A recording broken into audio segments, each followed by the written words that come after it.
configurando comando de som no volante, menu, abaixo aqui, controle do volante.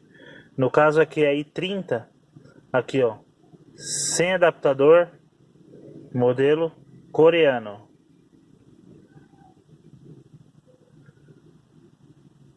Tá entrando na configuração. Ó, você vai aqui ó, volume mais, acendeu. Você vai no volante ó, aperta e segura, configurou aqui ó.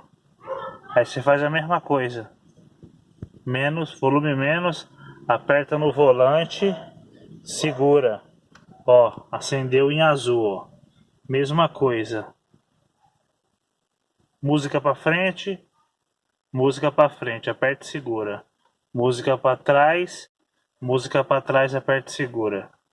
E aqui a V, que vai mudar de CD para USB, aperta aqui e grava, certo? Depois é só sair da tela, apertando aqui ó, já vai funcionar ó, no volante ó.